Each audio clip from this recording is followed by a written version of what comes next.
Mr. Speaker, choosing between the Minister and Mr. Campbell, we choose Mr. Campbell.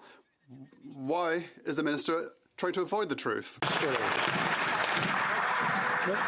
Mr. Speaker, and again, as I understand it, Superintendent Campbell's referred to a conversation of which we were not party that he had with his commissioner. And I'm not in any way questioning the man's integrity. My understanding is he is an exemplary police officer. But, Mr. Speaker, let me be very clear. There was no interference in this matter, and the commissioner has confirmed that in her statement she released on Tuesday. The honourable member for Miramichi Grand Lake. Mr. Speaker, the government has hit a new low to ram through legislation. Superintendent Campbell noted that Commissioner Lucky told the RCMP that she had promised the Minister of Public Safety and the Prime Minister's office that the force would disclose the type of firearms used in the mass shooting because it was advanced the government's pending gun control legislation.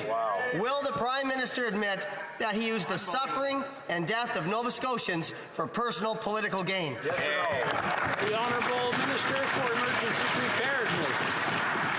Mr. Speaker, that statement is absolutely false.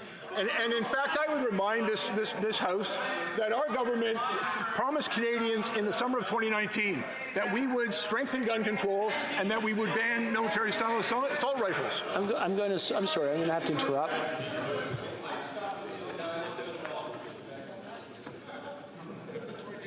Okay, the Honourable Minister from the top, please.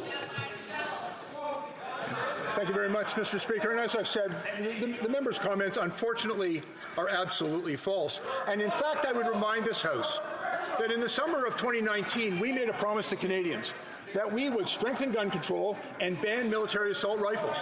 When the Prime Minister appointed me Public Safety Minister, he placed in my mandate letter, a direction to ban military assault rifles. Mr. Speaker, we made that promise to Canadians, and we kept that promise to Canadians.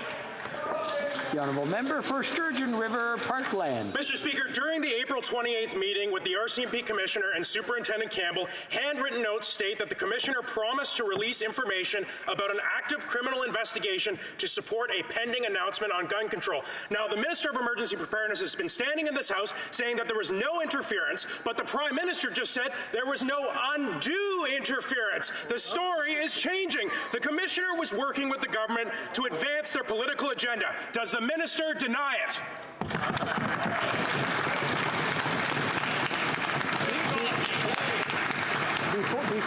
Before we go on to the answer, two things. I want everyone to respect each other. And when we are making statements in the House, please be very judicious on the words you use. Accusing someone of being, I'm hearing names from one side and other absolute terms from the other. I just want to remind everyone to be judicious. We want to leave on a nice note before we go to summer. So, the Honourable Minister. Well, thank you very much, Mr. Speaker. And perhaps it will be helpful if I read the entire statement of the RCMP Commissioner issued Tuesday. Mr. Speaker, the Commissioner writes, it's important to note that the sharing of information and briefings with the Minister of Public Safety are a necessary action, particularly during the mass shooting on Canadian soil. This is standard procedure, and it does not impact the integrity of ongoing investigations or interfere with the independence of the RCMP. And she concludes, Mr. Speaker, by stating, I take the principle of police independence extremely seriously. It has been and will continue to be fully respected in all interactions. Mr. Speaker, there was no interference. The Honourable Member for Thérèse de Blainville.